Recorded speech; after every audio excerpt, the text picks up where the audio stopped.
Welcome back. We are joined today by Max Blumenthal, the Selamat editor-in-chief datang kembali. at Hari ini kita Grayzone, bersama Max to Blumenthal, discuss pemimpin redaksi The yet Gray another Zone, view and untuk what membahas is nota happening in the kesepahaman dan US-Israeli apa yang sedang relationship. terjadi So, dalam thank you for coming hubungan back on. antara Amerika Serikat dan Great to see you, Israel. Glenn. Terima kasih sudah bergabung lagi. Senang sekali I bisa guess bertemu our denganmu, first Glenn. question was, Jadi, pertanyaan very pertama saya cukup specific. It's spesifik, the yaitu tentang Memorandum of Understanding, yang saya kira ditandatangani Amerika US Serikat signed dengan quite cukup enggan, reluctantly, given that karena isinya it hampir reads terdengar as a seperti pernyataan menyerah. as a Tapi saya juga declaration of paham kenapa surrender dokumen almost. itu harus But ditandatangani. again, I understand Namun why di it has sisi to be lain, signed, sulit but at the membayangkan same Amerika time, Serikat it's hard benar-benar to bisa menerima syarat-syarat imagine di the US dalamnya. having to Lagi pula, Amerika punya being sistem able to politik yang accept rumit. the terms of this, Meskipun Trump given the US mengakui has bahwa its own ini perlu complicated dilakukan untuk political mengakhiri system, situasi even though tersebut, Trump recognizes dia bukan that satu-satunya yang it's punya keputusan akhir. necessary to put an end to Jadi it. saya ingin tahu, bisa jelaskan He sedikit doesn't tentang have dinamika necessarily politik have the dalam final say negeri. or the only say. Bagaimana So reaksi I orang-orang was wondering di... if you could speak to some of the domestic politics, how people in the United States are reacting to, well, what I would define as a defeat at least. Well, this was also a major political defeat for Ini Donald juga Trump. merupakan kekalahan And politik he's besar headed bagi toward Donald Trump, catastrophe. dan dia sedang menuju ke arah That's bencana. why Itu Donald sebabnya Trump is Donald trying Trump to sekarang sell mencoba a menjual different kesepakatan lain. deal. There Sebenarnya actually tidak ada isn't a deal, but a kesepakatan, different tapi MOU, semacam nota kesepahaman yang to berbeda his kepada base para and to the pendukungnya dan American kepada public publik that the one Amerika, that yang your isinya honor berbeda dari stated apa yang was dipahami agreed on. Iran Today, sebagai Donald hasil Trump is kesepakatan. declaring that there will Hari be ini, IAEA Donald Trump menyatakan bahwa akan ada para heading inspektur to dari Iran IAEA yang dikirim ke to Iran inspect untuk the nuclear memeriksa sites, and fasilitas that's nuklir. something that Dan itu sesuatu yang Iran has sejauh ini rejected ditolak so oleh far. Iran. And why would they Dan accept kenapa that? mereka harus menerima itu? Given Mengingat pembunuhan the Mohsen Fakhrizadeh assassinations yang of sering Mohsen disebut sebagai Fakhrizadeh, Oppenheimer-nya Iran, Oppenheimer of Iran, sampai ke para on fisikawan down, kuantum dan ilmuwan down lain to, yang kurang dikenal, you know, yang juga lesser known dibunuh selama quantum Perang 12 hari. physicists and Dan setelah scientists itu, who Bereitzare assassinated Israel in the 12-day Burger, war. a form exterminated Afterwards, take how him did through Bergay. Israel get these names and put them in its target bank? Well, we know Israel hacked into the private account. Kita tahu bahwa Israel meretas akun pribadi Rafael Grossi, Sekretaris Jenderal IAEA, dan mereka mendapatkan nama-nama itu dari hasil inspeksi sebelumnya, ketika Iran harus menyerahkan daftar nama para ilmuwannya. Jadi, sepertinya Donald Trump belum benar-benar menyampaikan nota kesepahaman yang harus ia tanda tangani kepada para pendukungnya sendiri. Karena Amerika Serikat, menurut saya, mengalami kekalahan strategis terburuk dalam sejarahnya, kekalahan militer. Dalam banyak hal, ini bahkan lebih buruk daripada Vietnam, karena kerusakan ekonominya belum bisa dikendalikan, dan tidak akan bisa dikendalikan, bahkan kalau konflik ini berakhir sekarang juga. Situasi menjelang musim panas terlihat suram, dan saya mendengar dari para investor bahwa minyak saat ini adalah taruhan yang bagus, karena harganya tidak akan tetap rendah. Jadi Donald Trump harus melakukan ini, dan dalam beberapa hal, dia memang sudah. So Donald Trump has to do this, and at the same and you know, in some ways he has won back. He's won back some of the support. Dia berhasil mendapatkan kembali sebagian dukungan dari basis pendukungnya. Dia menugaskan J.D. Vance sebagai juru bicara untuk nota kesepahaman itu. Vance dulu selalu dipromosikan ke publik sebagai salah satu pihak yang menahan sikap terhadap Iran. Tapi jelas, dia nggak bisa berbuat apa-apa waktu Benjamin Netanyahu datang ke Washington, dan pada dasarnya, memberi Donald Trump arahan langsung pada bulan Februari. Sekarang, J.D. Vance sepertinya sedang sedikit bangkit lagi. Dia mulai mendapat kembali sedikit kredibilitasnya. Marco Rubio sama sekali nggak kelihatan. Donald Trump secara terbuka mendukung J.D. Vance. Dan sekarang Trump sedang menghadapi perpecahan di kalangan elit Partai Republik.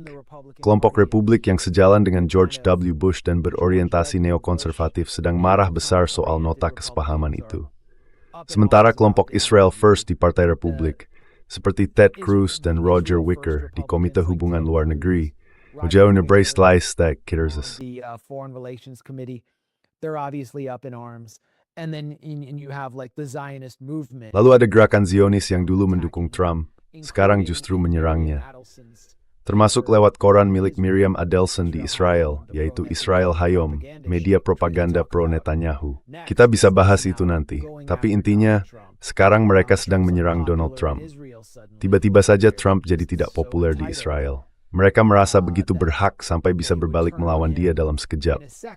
Tapi menurut saya, salah satu unsur paling sinis dan berbahaya dalam politik Amerika saat ini adalah upaya dari Partai Demokrat yang mencoba menekan Trump karena dia menandatangani nota kesepahaman itu di Versailles.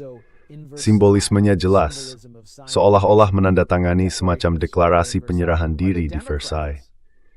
Dan Demokrat melakukan itu bukan karena mereka menolak perdamaian dengan Iran, tapi karena nota kesepahaman itu tidak populer di kalangan publik Amerika. Mereka mau ingin Trump yang deteninya. Donald Trump populer. Donald Trump adalah sosok yang sangat dibenci secara luas.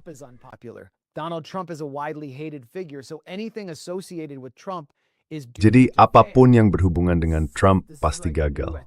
Ini seperti, kalau nggak salah, survei baru dari CNN. 64% orang Amerika nggak suka dengan MOU itu. Angka itu hampir sama dengan jumlah orang Amerika yang dulu nggak setuju dengan perang Iran. Jadi kenapa mereka nggak mau ada perdamaian? Kenapa mereka nggak mau ada MOU? Karena yang melakukannya Trump. Sekarang, semua berita di media bukan soal itu. Kalau nonton berita kabel di Amerika, berita utamanya bukan tentang MOU, bukan tentang dinamika kesepakatan itu, atau apakah Iran benar-benar akan menyerahkan bahan nuklirnya, atau mengizinkan inspektur masuk. Yang jadi berita besar justru kolam refleksi di National Mall, dan fakta bahwa mantan atlet Olimpiade ditangkap karena mencelupkan tangannya ke kolam itu. Semua gara-gara Trump baru saja mengawasi renovasi kolam refleksi itu dengan gaya Mar-a-Lago yang konyol, yang biayanya sekitar 3 juta dan Don Browning, Tito Levis, Grandi. A no-bid contract to a crony, and now the pool is filled with algae blooms. It's turned green. Dan sekarang kolam itu dipenuhi dengan lumut alga. Warnanya jadi hijau. Lapisan biru di permukaannya sudah retak dan terkelupas. Garda Nasional menjaga kolam refleksi itu, dan siapapun, warga Amerika manapun yang mendekat bisa ditangkap. Trump menyalahkan para perusak atas gagalnya proyek renovasi mewah ini, dan itulah yang sedang jadi fokus semua orang sekarang. Kolam itu seolah jadi semacam cerminan kecil atau saluran dari rasa muak publik terhadap Donald Trump. Dan perasaan itu mengalir ke penolakan terhadap nota kesepahaman, hanya karena Trump yang melakukannya. Dan itu masalah besar. Lalu di balik semua tontonan politik ini, ada tokoh-tokoh seperti Jared Kushner, Steve Witkoff, Marco Rubio, dan Mike Waltz. Semua tokoh pro-Israel yang kariernya didorong dan dimanfaatkan oleh lobi Israel, atau memang penganut gerakan Zionis. Are just simply adherents of the Zionist movement. Jared Kushner sebenarnya membawa Nick Stewart dari Foundation for Defense of Democracies, lembaga utama yang mewakili kepentingan Israel dan yang merancang perang ini di Washington. Dia membawanya ke Swiss untuk ikut dalam negosiasi. Jadi orang-orang seperti ini masih tersebar di seluruh pemerintahan Trump dan siap menggagalkan atau membatalkan setiap nota kesepahaman. Tapi menurut saya, yang mereka lakukan sekarang hanyalah membeli waktu. Mereka melihat ini sebagai alat urut strategi. Jika ada memyak berfor dengan berhasilan Uthris War meskipun membuatkan di seri jelas menolak ini kembali berperang. is just solidly against going back to war.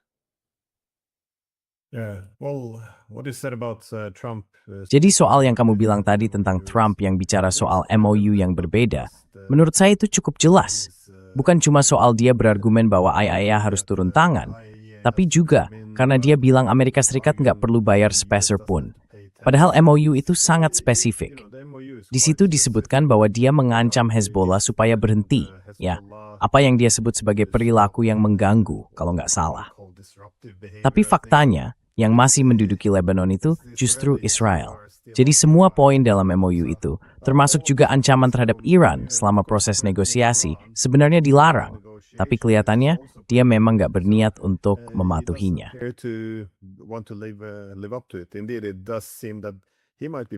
Memang kelihatannya dia sedang mencoba membeli waktu, mungkin supaya pasokan minyak bisa lewat dan pasar tetap stabil. Tapi sulit membayangkan hal ini benar-benar bisa dijalankan sepenuhnya. Lalu bagaimana dengan Israel? Sekarang posisinya tampak cukup sulit. Selama puluhan tahun, mereka mendorong perang dengan Iran. Akhirnya mereka dapat orangnya di Gedung Putih, Trump yang melakukannya. Tapi jelas hasilnya tidak sesuai rencana. Iran justru keluar sebagai pihak yang di atas, meskipun dengan semua kematian dan kehancuran itu. Jadi di titik ini, di mana posisi Israel sebenarnya? Seberapa parah kepanikan yang terjadi, dan apa rencana cadangannya sekarang? How bad is the panic and what's plan B essentially? Israel reportedly proposed Israel kabarnya mengusulkan kepada Amerika Serikat untuk menghancurkan seluruh infrastruktur Iran dalam waktu 48 jam. Dan Amerika menolak, karena itu jelas sesuatu yang tidak bisa mereka lakukan. Saya rasa bahkan pemerintahan Trump, seaneh apapun mereka, menyadari bahwa ini hanyalah upaya lain untuk menyeret Amerika kembali ke perang yang tidak bisa dimenangkan. Perang yang sejak awal tidak mencapai satu pun tujuan militer yang sudah dinyatakan. Dan orang yang menentang perang itu sejak sebelum dimulai adalah Ketua Kepala Staf Gabungan, Dan Kane, yang kemudian mulai membocorkan informasi ke Washington Post dan New York Times bahwa Amerika alami kekurangan amunisi, dan itu memang terjadi.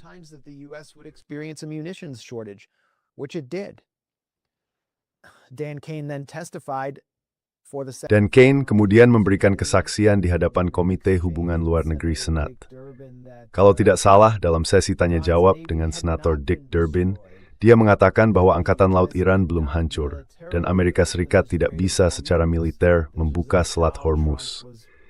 Saat itu, Donald Trump justru mengatakan, dan bahkan sampai sekarang masih bilang, bahwa militer Iran sudah hancur total, angkatan lautnya sudah musnah. Mungkin itu yang dia dengar di lingkaran sempitnya sendiri.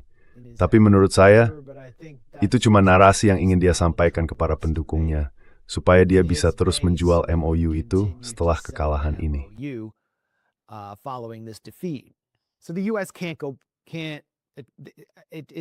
Jadi Amerika Serikat nggak bisa begitu aja masuk. Nggak ada cara yang jelas bagi AS untuk mencapai tujuan militernya yang dulu gagal dicapai.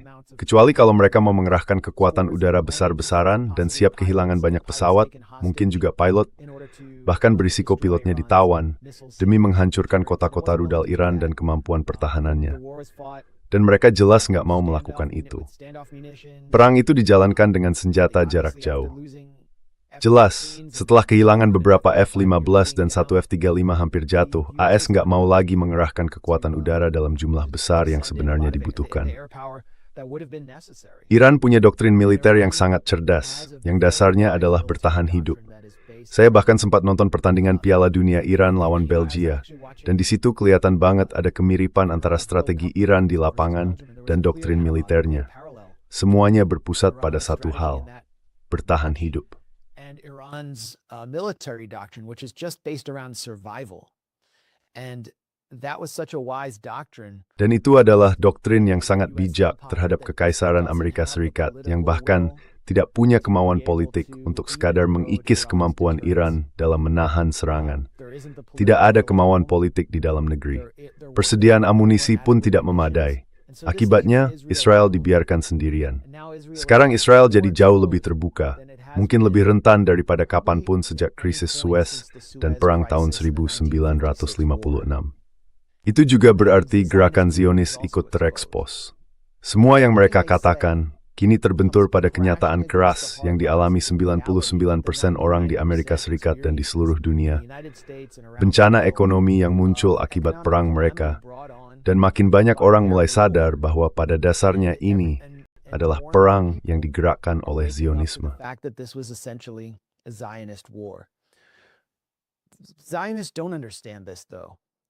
Kaum Zionis nggak paham soal ini. Mereka nggak ngerti kenapa semua orang marah sama mereka.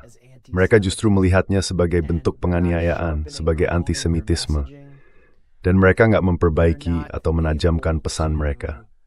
Mereka juga nggak bisa menghadapi situasi di mana seorang wali kota populer di New York, seperti Mahmud Mamdani, secara terbuka berkampanye menentang AIPAC. Semakin banyak calon di Amerika yang berkampanye melawan AIPAC. Tingkat penolakan terhadap Israel dalam survei Pew dan Gallup sekarang melonjak ke rekor tertinggi. Sepertinya, lebih dari 80% anggota Partai Demokrat yang terdaftar menolak pengiriman bantuan ke Israel saat ini. Publik Amerika ingin memutus hubungan bantuan dengan Israel. The American public wants to cut Israel off. And the Israel's lobbying tentacles and the Zionist Dan lobi Israel, bersama gerakan Zionis secara keseluruhan, tidak mampu menyesuaikan pesan mereka atau menghadapi kenyataan ini. Di dalam intelijen Israel, khususnya di Badan Intelijen Militer, mereka jelas sedang berusaha mempelajari beberapa pelajaran dari perang ini. Tapi mereka tidak akan punya kekuatan militer yang cukup untuk menghadapi Iran sendirian. Karena itu, Direktur Mossad yang akan segera lengser, David Barnea, membocorkan rincian tentang apa yang telah dilakukan unit Irannya untuk mendorong perubahan rezim. Ia bahkan memprediksi bahwa Mossad akan terus meningkatkan aktivitas destabilisasi di dalam Iran, termasuk operasi rahasia untuk memicu kerusuhan yang bisa menggulingkan pemerintahan. Dan menurutnya, mereka benar-benar akan mencapai perubahan rezim sebelum akhir tahun ini.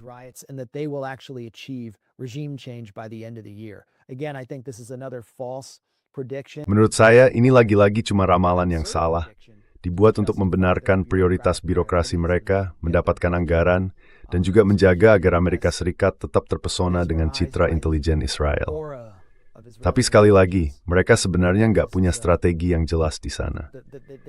Saya pikir Israel akan terus maju dengan kegiatan yang bersifat destabilisasi. Mereka mungkin akan mencoba memulai perang lagi, mungkin setelah Piala Dunia, dengan asumsi bahwa Amerika akan ikut seperti saat Perang 12 Hari untuk menyelamatkan mereka. Perang ini akan menambah tekanan pada Donald Trump untuk bertindak, dan belum jelas apakah kali ini dia akan menolong mereka, seperti yang dilakukan Nixon pada Perang tahun 73.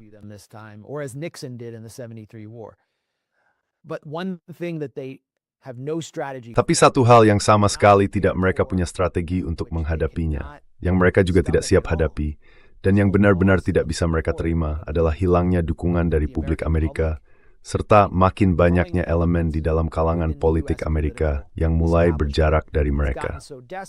Situasinya sudah begitu putus asa sampai-sampai Channel 14 Israel, saluran propaganda pro-Netanyahu, mengundang pesulap, mentalis, sekaligus penipu Uri Geller. Dia menyatakan bahwa otak Donald Trump telah diretas oleh transmisi elektronik canggih dari Iran.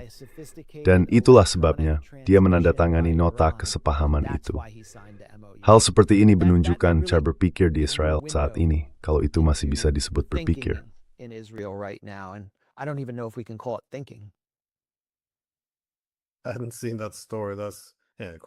Saya belum melihat berita itu. Luar biasa juga ya. Tapi sekali lagi, kita masih bicara dalam konteks Amerika Serikat. Yang menarik, kalau soal Israel, hampir selalu ada kesepakatan di sana. Partai Republik, Partai Demokrat, mereka akan selalu membela Israel sampai akhir. Tapi sekarang, seperti yang kamu bilang, banyak kelompok pro-Israel yang marah karena nota kesepahaman itu dianggap sebagai langkah besar untuk memisahkan diri. Di sisi lain, ada juga kelompok, yang bisa masukkan JD Vance ke situ. Tapi intinya, ini kelompok seperti Tucker Carlson, Ditsilting said berpendapat bahwa Amerika itu hatum intukan, bukan Israel.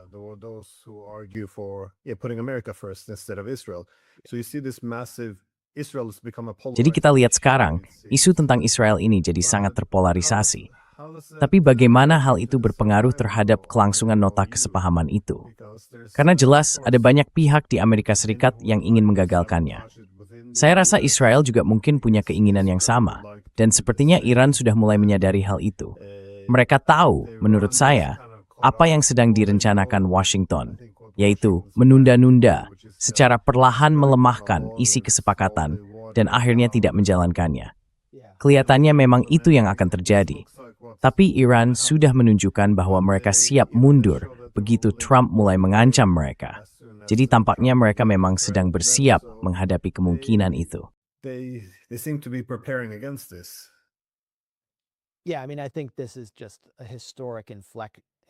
Ya, maksud saya rasa ini lebih merupakan titik balik sejarah daripada tanda adanya kesepakatan nyata. Proses menuju runtuhnya Israel, atau setidaknya runtuhnya pandangan tentang keistimewaan Israel dalam kehidupan Amerika, sedang berlangsung dengan sangat cepat. Itu saja yang bisa kita katakan. Tapi saya setuju dengan Anda, nota kesepahaman itu pada akhirnya akan dilemahkan. dan tuas utama yang bisa digunakan Israel untuk membongkar nota itu ada di Lebanon. Itulah sebabnya mereka terus meningkatkan eskalasi di sana. Koresponden kami di The Grey Zone, Wyatt Reed, berada di wilayah selatan, mewawancarai orang-orang yang berusaha kembali ke reruntuhan rumah mereka. Banyak dari mereka terpaksa kembali lagi karena Israel terus meningkatkan serangan dan melakukan pembantaian baru, menewaskan puluhan orang setiap hari. Enacting new massacres, killing scores of people a day. The action around the Ali al-Tahrir. Aksi di sekitar Bukit Ali al-Tahrir, yang katanya menjadi markas Hizbullah dan belum bisa dijangkau Israel dengan kolom tanknya, benar-benar membuat moral Israel jatuh. Kabarnya, ada satu tank yang masih terjebak di kaki bukit itu, dengan seorang komandan dan 3 prajurit di dalamnya. Peristiwa ini memicu ledakan kemarahan di Twitter atau X dari Menteri Keamanan Itamar Ben-Gvir yang menyerukan agar ribuan ibu di Lebanon menangis untuk setiap satu ibu Israel yang menangis dan menyatakan bahwa seluruh Lebanon harus dibakar. Hal ini benar-benar memperlihatkan wajah buruk dari koalisi pemerintahan Israel kepada semua orang. Bahkan Jake Tapper, pembawa acara CNN yang dikenal sangat pro-Zionis, merasa perlu untuk mengecam hal itu. CNN anchor Jake Tapper felt compelled to condemn this. This is what's being brought out. Inilah yang muncul dari jiwa Israel yang terganggu lewat kegagalannya di Lebanon. Tapi sekarang, mereka harus tetap berada di Lebanon untuk menggagalkan nota kesepahaman itu. AIPAC, lengan utama lobi Israel di Amerika Serikat, berusaha menggambarkan 4 tentara Israel yang menyerbu dan mencoba menyerang Hizbullah di wilayah Lebanon itu sebagai korban dari semacam pogrom seperti Kristallnacht. Mereka menyatakan bahwa Hizbullah membunuh 4 orang Yahudi hanya karena senang membunuh orang Yahudi. Padahal yang sebenarnya mereka lakukan adalah mencoba membangkitkan simpati untuk tentara Israel yang menyerbu itu. Dan setiap kali mereka melakukan hal itu di platform X, unggahan mereka langsung dibanjiri ribuan komentar yang pada dasarnya mengejek dan menertawakan mereka. Tidak ada simpati untuk apa yang dilakukan Israel di sana. There is no sympathy for what Israel is doing there.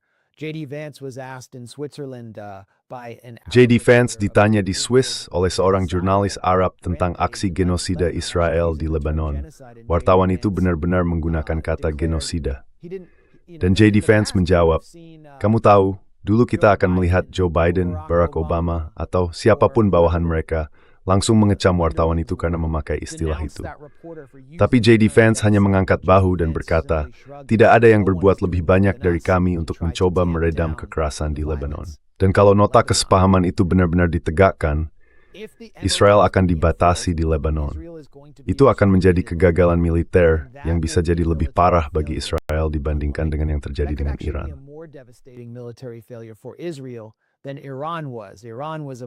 More catastrophic failure for the United States. Iran adalah kegagalan yang jauh lebih besar bagi Amerika Serikat. Tapi saat ini, kelihatannya mereka sedang menuju ke arah itu.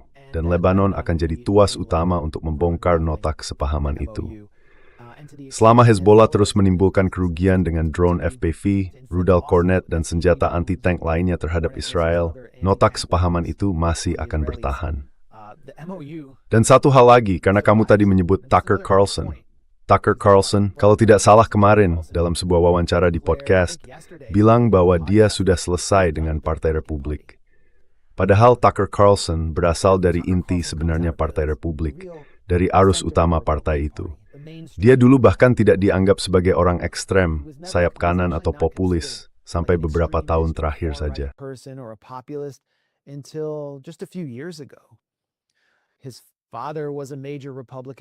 Ayahnya adalah tokoh besar Partai Republik, pernah menjabat sebagai duta besar di pemerintahan Republik, dan punya hubungan dekat dengan pemerintahan Reagan. Jadi, dia ini bagian dari elit Partai Republik. Dan sekarang dia menyatakan bahwa dia tidak bisa lagi menjadi bagian dari Partai Republik, karena menurutnya, partai itu tidak lagi melayani kepentingan Amerika Serikat, melainkan pada dasarnya melayani Israel. Tucker Carlson bisa saja membentuk partai ketiga yang beranggotakan tokoh-tokoh seperti Marjorie Taylor Greene, Matt Gaetz, dan Thomas Massie. Orang-orang yang selama ini tersingkir karena lobi Israel, tapi punya pengaruh besar di akar rumput konservatif. Mereka juga cukup dihormati di kalangan yang bisa disebut sebagai kiri populis, yang saat ini sedang coba dipimpin oleh anggota Kongres Ro Khanna dari California. Itu kemungkinan besar maju. Saya pikir dan ikut dan bermain program Partai Demokrat. Itu pasti berwarna setuju. So let's just say they do that. They're going to kneecap the Republican candidate. Mereka akan menjegal calon dari Partai Republik di tahun 2028, kecuali kalau calonnya adalah J.D. Vance, yang cukup dekat dengan Tucker Carlson. Putra Tucker Carlson pernah bekerja di bawah J.D. Vance, sampai akhirnya dia dipaksa keluar oleh lobi Israel. Tapi dengan adanya kelompok itu, bisa dibilang kelompok Tucker, J.D. Vance akan terdorong untuk bersikap lebih keras terhadap Israel. Saya berharap hal seperti itu juga terjadi di Partai Demokrat. Tapi yang tersisa hanya Partai Hijau, yang berhasil disingkirkan oleh Demokrat dari surat suara, baik secara nasional maupun di tingkat negara bagian. Terakhir, di pemilihan gubernur California, supaya tidak ada kekuatan yang bisa menahan kegilaan pro-Israel di Partai Demokrat. Menurut saya, pemilihan pendahuluan tahun 2028 di kedua partai akan sangat menarik, karena basis pendukung sudah tidak lagi pro-Israel. Dan yang tersisa hanya suap yang dilegalkan.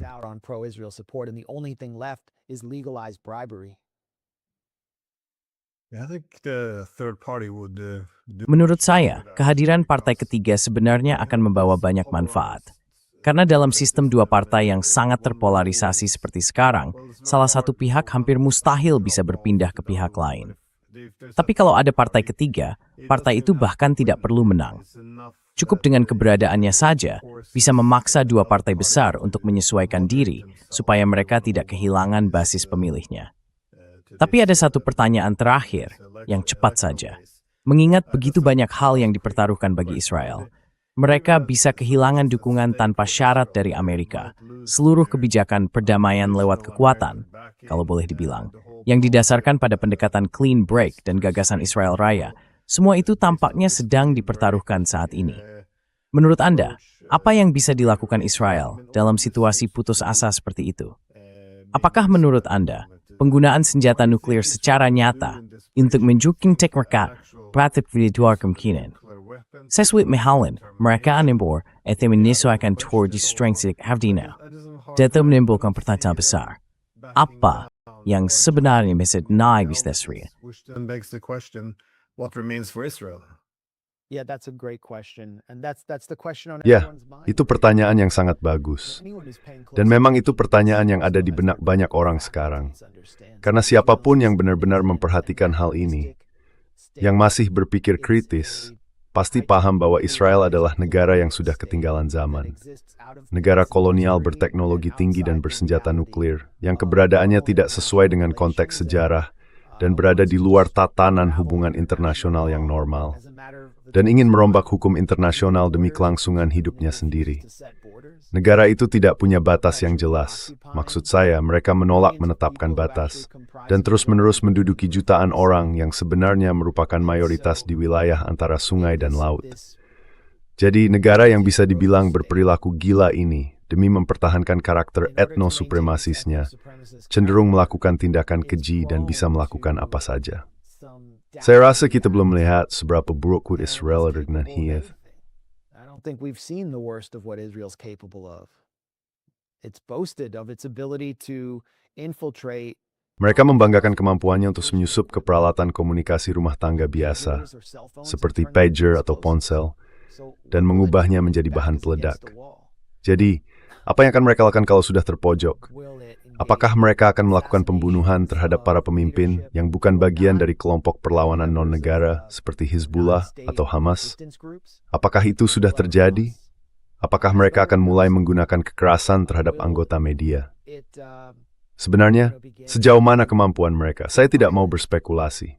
Saya hanya tahu banyak orang sekarang berpikir ke arah itu karena Israel makin terlihat putus asa. Dan kita lihat misalnya mantan juru bicara IDF untuk bahasa Persia mengatakan bahwa Amerika butuh peristiwa seperti Pearl Harbor yang baru supaya bisa memahami seberapa besar taruhannya. Jadi ya, kita memang harus khawatir dengan apa yang mungkin mereka lakukan. We should worry about what they're capable of. But what they're doing right now Tapi yang mereka lakukan sekarang adalah berusaha mencari simpati dengan menciptakan hoax tentang antisemitisme palsu. Sampai pada titik di mana tokoh-tokoh Zionis Kanada selama sekitar 24 jam terakhir berharap dan berandai-andai bahwa penembak di Montreal ini, yang katanya, cara kasarnya, semacam pria kesepian yang membenci perempuan atau merasa kesal karena perempuan tidak tertarik pada pria seperti dia, sebenarnya adalah seorang antisemit yang menembak orang Yahudi. Dan mereka melakukan segala cara, meskipun tidak ada bukti sama sekali, untuk meyakinkan publik bahwa penembak ini memang ingin membunuh orang Yahudi. Sama supporter Chili Pax Meabo Berbermir Tom Brady tentara EDF yang menyerbu Lebanon, sebuah band Kristallnacht yang dibunuh halis dan orang Yahudi. Who were killed just because they're Jewish. And then you have this whole global phenomenon from Australia. Lalu ada juga fenomena global yang terjadi dari Australia sampai Inggris. Maksud saya ini terutama muncul di negara-negara persemakmuran, Australia, Inggris, dan sekarang Kanada, di mana terjadi serangan antisemit yang sifatnya seperti bayaran, dilakukan oleh anak-anak muda dari latar belakang miskin, kebanyakan dari kelompok kelas bawah. Mereka dibayar dengan kripto oleh pihak asing anonim lewat internet untuk melakukan serangan kecil berupa perusakan properti di sekitar lokasi komunitas Yahudi, juga di konsulat Amerika Serikat di Toronto. Dan yang aneh, ada kanal-kanal Telegram yang mengaku bertanggung jawab atas serangan-serangan ini, memakai nama Ashab Yamin al-Islamiyah, yang artinya kira-kira tangan kanan Islam, dan mengklaim bahwa mereka adalah bagian dari perlawanan yang disponsori Iran. Part of the Iran-sponsored resistance. And it all looks very shady to me. Semua itu kelihatan sangat mencurigakan buat saya. Sangat mencurigakan. Apalagi kalau kita ingat bahwa pada tahun 2016 dan 2017, ada gelombang ribuan panggilan otomatis bernada antisemit ke pusat-pusat komunitas Yahudi di Australia, yang ternyata berasal dari Israel. Seorang remaja Israel bahkan ditangkap setelah intelijen Australia berhasil mengidentifikasi pelakunya. Tapi yang disalahkan justru Iran. Duta besar Iran sampai dicopot dari Australia setelah dituduh terlibat dalam serangan aneh berbayar yang bernuansa antisemit itu. Iran juga disalahkan oleh Keir Starmer atas penusukan di London yang dilakukan oleh seorang pria dengan gangguan mental yang menusuk 2 orang Yahudi setelah sebelumnya menusuk teman serumahnya yang Muslim. Iran terus disalahkan, padahal Iran sama sekali tidak mendapat keuntungan dari semua ini. Iran tidak mendapatkan apa-apa. Biasanya ada salah negara yang diuntung dari serangan straight berbayar yang bernuansa antisemit seperti ini. Strange pay-for-play anti-Semitism attacks, and it's the one with a long history of false. Dan ini adalah negara dengan sejarah panjang serangan bendera palsu. Misalnya, pengeboman sinagoga di Irak untuk memaksa komunitas Yahudi Irak pindah ke Israel pada awal tahun 50-an, kejahatan yang sudah didokumentasikan dan dikonfirmasi oleh sejarawan revisionis Israel, Avi Shlaim, atau peristiwa Lafon di Mesir, yang sebenarnya menghancurkan komunitas Yahudi di sana dan membuka jalan bagi perang tahun 56. Negara itu adalah Israel. Jadi kita benar-benar harus bertanya sejauh mana mereka bisa bertindak ketika posisi mereka makin terdesak. Dan kita harus mendokumentasikannya, serta mendorong para pemimpin kita untuk melakukan sesuatu agar negara yang bertindak seperti ini bisa dibatasi. Saya pikir salah satu gagasan yang saya sampaikan dalam wawancara yang saya lakukan minggu ini atau mungkin minggu lalu, saya agak lupa, adalah kampanye bersatu menentang Israel nuklir. United against a nuclear Israel campaign. There was throughout the United States, united against. Itu terjadi di seluruh Amerika Serikat lewat kelompok United Against a Nuclear Iran yang dijalankan oleh pihak-pihak yang terhubung dengan Israel seperti Jason Brodsky. Ada papan iklan besar di Times Square. Padahal Iran bahkan tidak punya program nuklir yang aktif. Israel justru punya program nuklir rahasia. Opsi Samson mereka yang bisa digunakan untuk memeras negara-negara barat dengan ancaman nuklir, sudah banyak didokumentasikan. Dan sekarang saatnya masyarakat diberi pemahaman tentang ancaman yang ditimbulkan oleh Israel.